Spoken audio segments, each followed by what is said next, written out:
Hey everybody, this is Modern Refugee. Having some tea with you guys here this morning.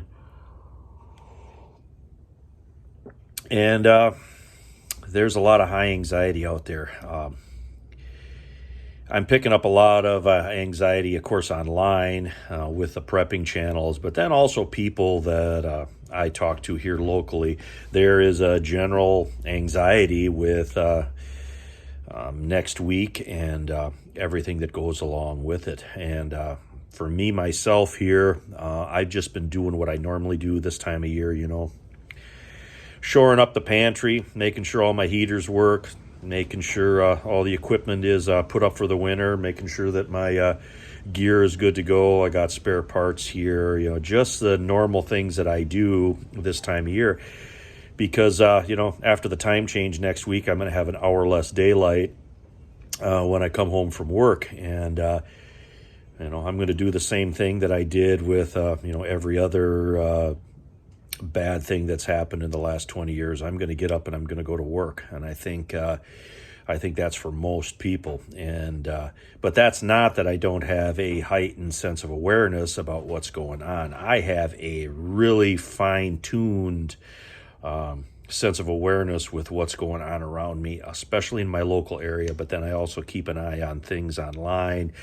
I go to other YouTube channels for information. I watch different news sources from all over the place, because I think that this particular event really does have a large potential for something to go wrong. And I think for the first time in my life, I'm seeing where other people, normal, the average person is kind of feeling that same uncertainty that preppers always have been feeling. Preppers are on that far end when it comes to seeing where there could be potential problems. And of course, that's what prepping is. You mitigate to prevent those problems from happening.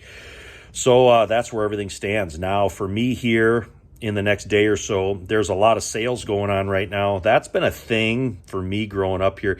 When it starts to get into November, there's always a lot of good grocery sales that go on. A lot of that has to do with Thanksgiving coming up at the end of November. But there's a lot of stuff on sale. Turkeys are generally on sale. Everything for turkey dinner is typically on sale. So, like your potatoes, flour for baking. There's a lot of baking stuff that goes on, for holiday baking. That stuff goes on sale. There's a lot of regular canned stuff, canned tomatoes, potatoes, beans, that kind of stuff. They would always run sales on that canned stuff around the 1st of November. And I'm actually seeing some sales here locally on that stuff. Stuff that's like, 10 cans for $10.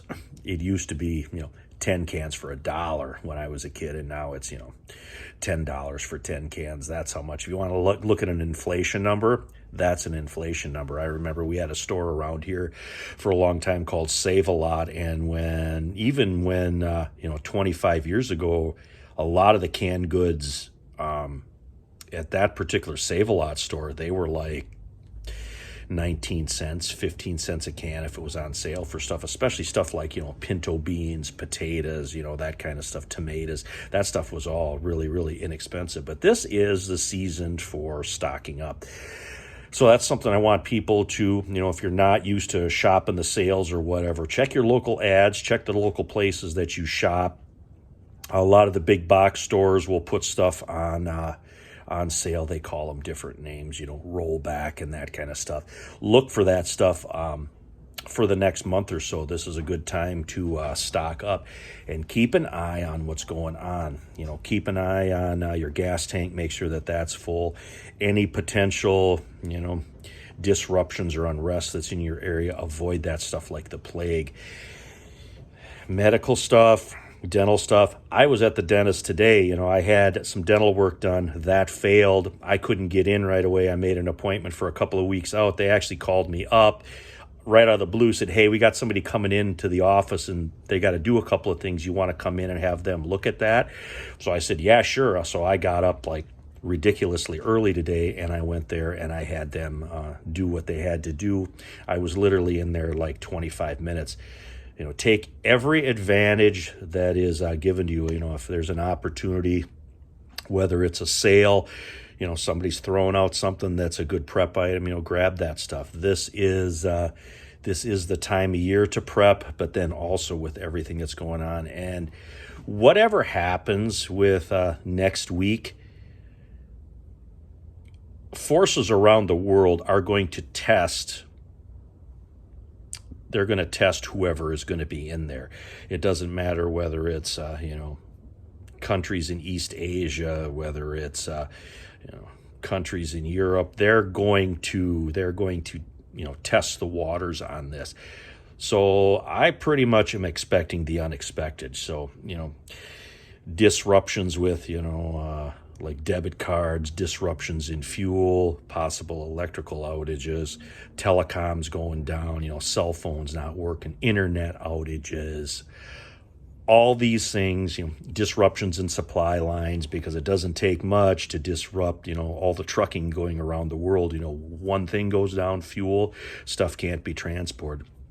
Look at all the disruptions that has happened and cyber attacks as far as medical, pharmaceutical, all these things. Nothing really surprises me anymore. But keep an eye on everything in your local area. Your local area is the most important thing in your world. Something can happen a couple thousand miles away. Eventually that might affect you, but the big thing is, your local 20-mile area. Be hyper aware of what's going on in your area. So I just want to take this a few minutes here to talk with you guys. Like I said, during this particular event, again, I will be working like I have been through every other basically big event that has taken place in my lifetime. So anyway, this is Modern Refugee. Appreciate all my subscribers out there. Hope you guys always get some information, some things to think about as always. Just trying to keep you guys up to date with what I'm doing and how things are going. You guys take care.